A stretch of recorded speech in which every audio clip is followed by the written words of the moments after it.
Chapter 4. Making Rainbows. "What's that you've got there?" asked the fox. "It's a lump of wood," said Odd. "My father began to carve it into something years ago, and he left it here, but he never came back to finish it." "What was it going to be?" "I don't know," admitted Odd. "My father used to say that the carving was in the wood already. You just had to find out what the wood wanted to be, and then take your knife and remove everything that wasn't that." The fox seemed unimpressed. Odd was riding on the bear's back. The fox trotted along beside them. High above them, the eagle rode the winds. The sun shone in a cloudless blue sky, and it was colder than it had been when there was cloud cover. They were heading towards higher ground, along a rocky ridge, following a frozen river.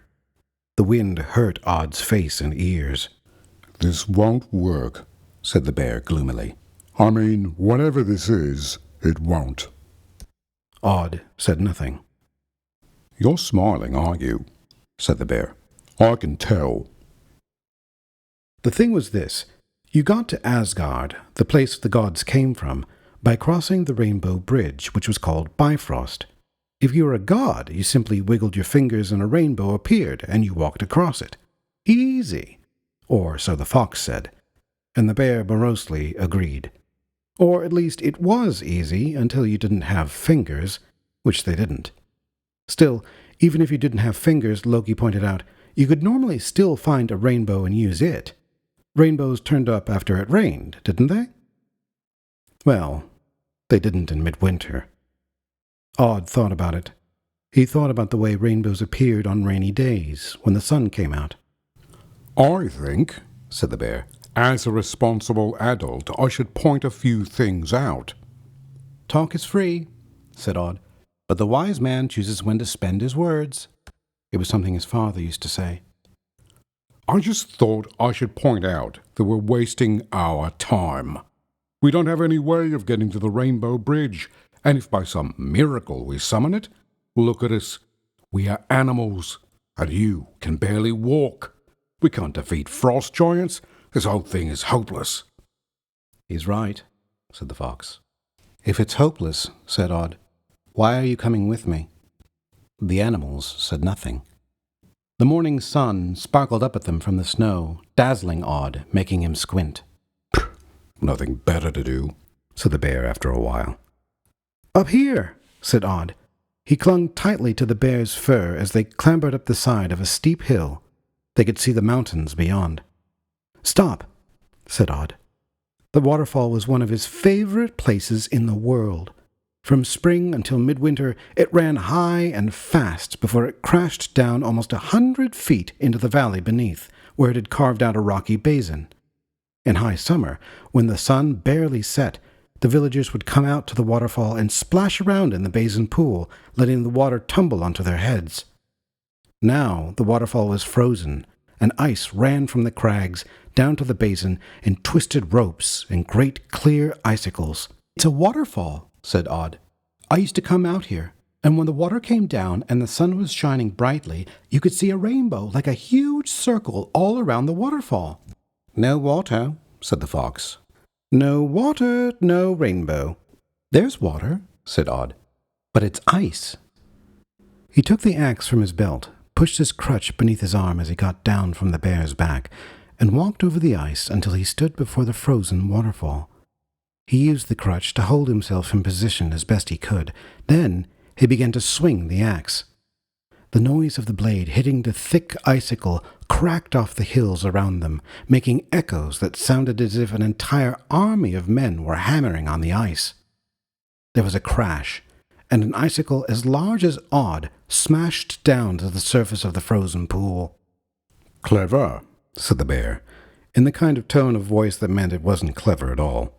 "You broke it." "Yes," said Odd. He inspected the shards of ice on the ground, picked up the biggest, most cleanly broken piece he could find, then took it to the side of the frozen pool and put it on a rock and stared at it. "It's a lump of ice," said the fox, "if you ask me." "Yes," said Odd. "I think the rainbows are imprisoned in the ice, when the water freezes. The boy took out his knife and began to trace outlines on the ice block with the blade, going back and forth with it, scoring it as best he could. The eagle circled high above them, almost invisible in the midwinter sun. "He's been up there a long time," said the bear.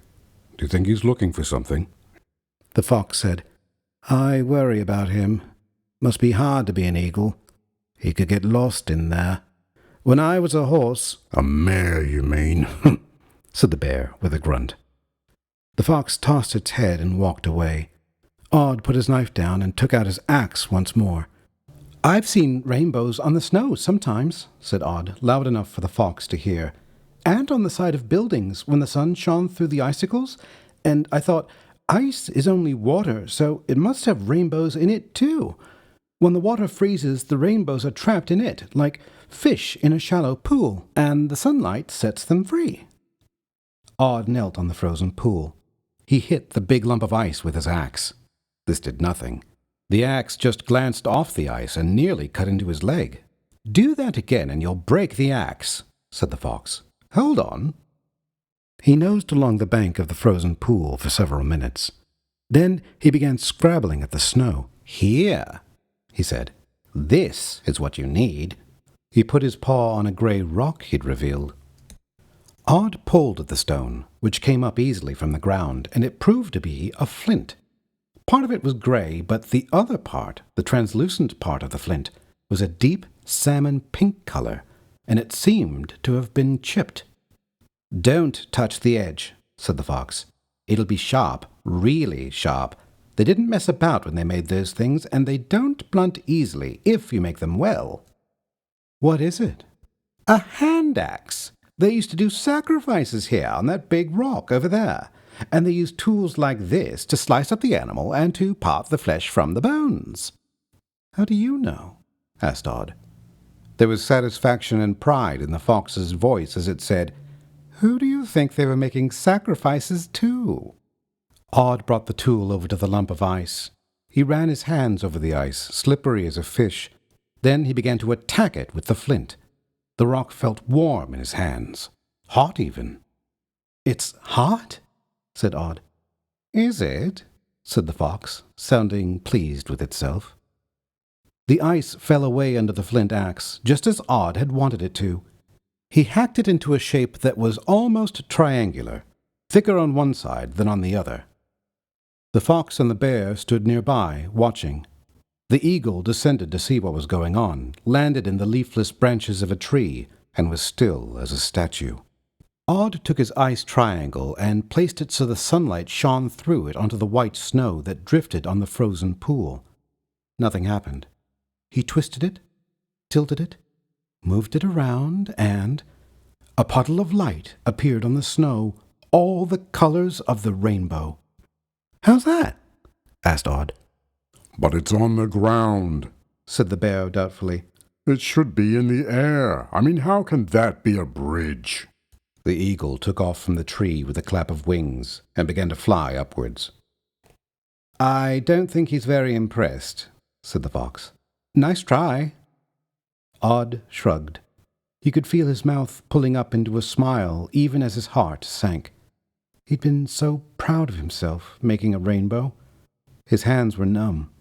He hefted the stone axe, was about to throw it hard away from him, and then simply dropped it. A screech. Odd looked up to see the eagle plummeting towards them. He began to step back, marveling at the eagle's speed, wondering how the bird could pull out in time. It didn't pull out. The eagle hit the patch of colored light on the white snow without slowing, as if it were diving into a pool of liquid water. The puddle of color splashed and opened.